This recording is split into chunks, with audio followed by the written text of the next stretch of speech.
The first step to winding a doubled weft is to fill a pirn with one strand of what the weft you're going to double.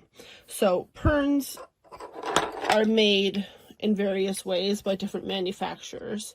They are narrow at one end and wider at the end that goes onto the pin in the shuttle, and they are tapered. So often just the first portion of the pirn is tapered, and then the rest of the shaft is pretty uniform in diameter, but the butt end of it is wider. So the base end of it, if you had it pointing up. All of these commercially made pirns are like that. And often they have some little ridges here also to help grip the thread and to give you some guidance as to how to build the thread up on the pirn, which I'll talk about in just a minute.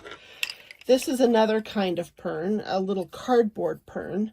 It is also tapered, but this time all the way from the butt to the tip.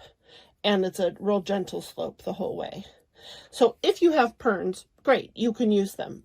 But if you don't, you can also make your own or come up with a reasonable facsimile thereof. This is a paper straw, and it is my favorite thing these days for temporary quills or pirns.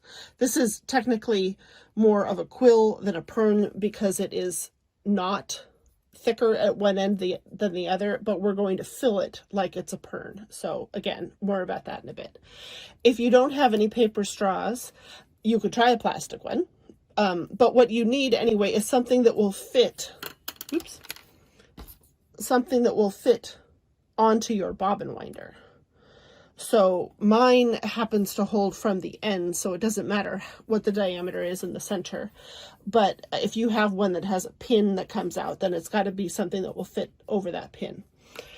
So another option that works with an awful lot of bobbin winders is to make something that has about the diameter of a pencil. And one of my favorite ways to make that is by using, these are Post-its, 4x6 Post-its, because a 4-inch bobbin fits in most small shuttles. And this has got lines to follow, and it's got adhesive already built in. Now, the temptation, at least for me, is to start with the adhesive on the pencil, because then you don't have to hold anything in place. But it's really hard to get the pencil out. So learn from my experience and don't try that as it turns out to be not so clever trick.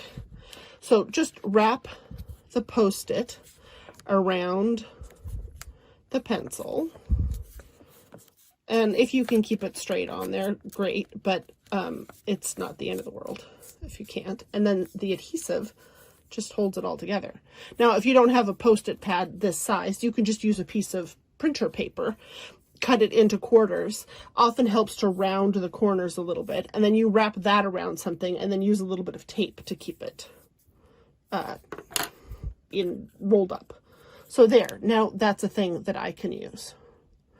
So I'm going to go back to my paper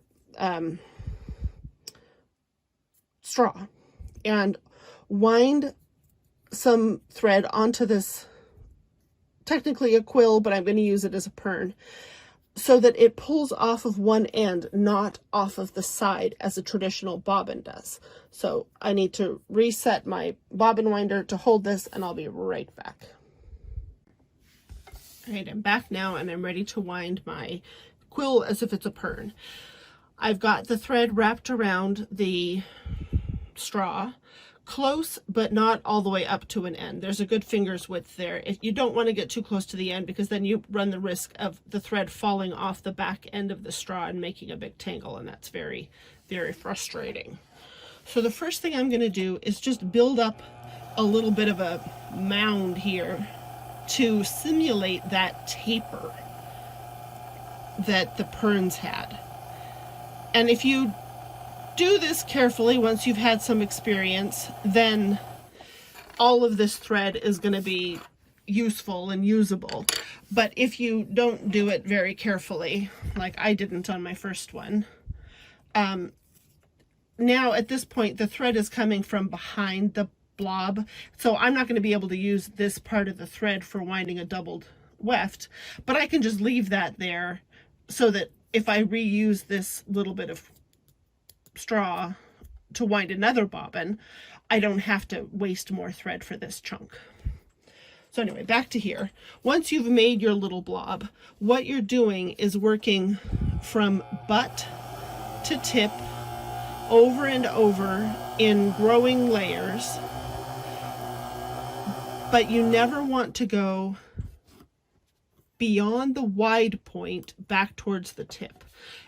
Because this thread is going to pull off, back towards the butt. The thread is going to pull off the tip. It's going to pull off the end. And if it has to come over a thick spot, if it's coming from back here and has to get pulled past this thick spot, it won't feed properly. It just won't come off. So you always want to be working slightly forward of the layer previously and then not quite back as far.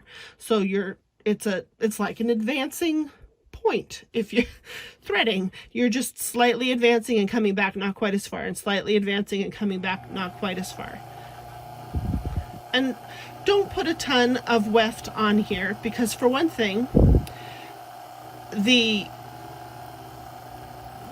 this is only half of what's going to be on your eventual bobbin, recall. And for another, your little mug rugs don't require very much weft to complete. And for a third, you might want to change your weft color. So you don't need that much weft in any particular combination.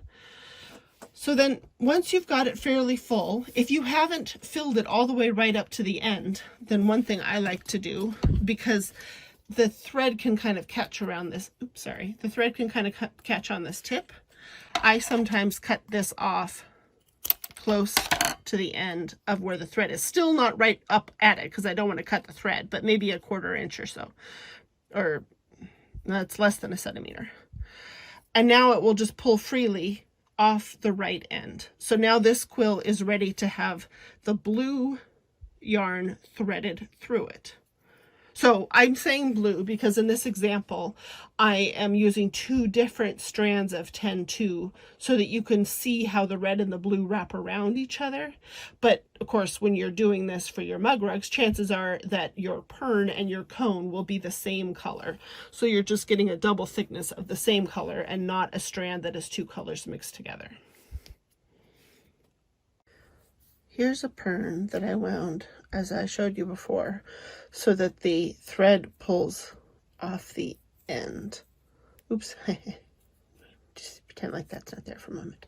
So the red is pulling off the end of the pirn. And then I have threaded the blue from the cone through the back end of the pirn and out through the tip. So now if I pull them together in this direction, the red will wrap around the blue as it travels.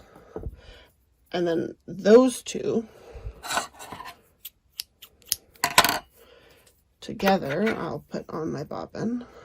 And at this point you can use any bobbin that works in your shuttles. It doesn't have to be one that can feed off the end.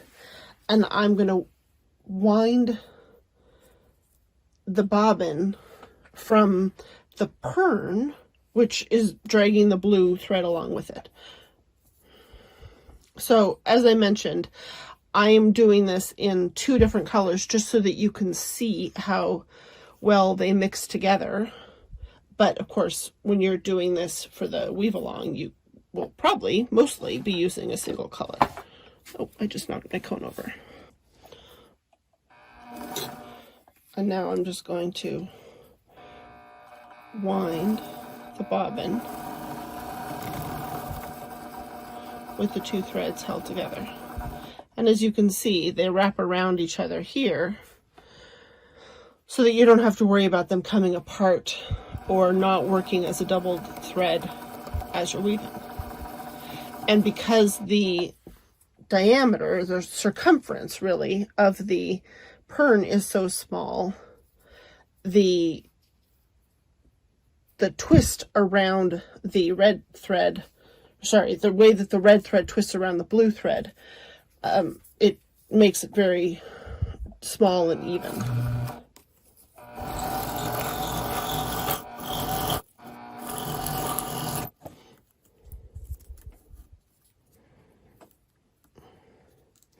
There, the red thread just caught around the back of the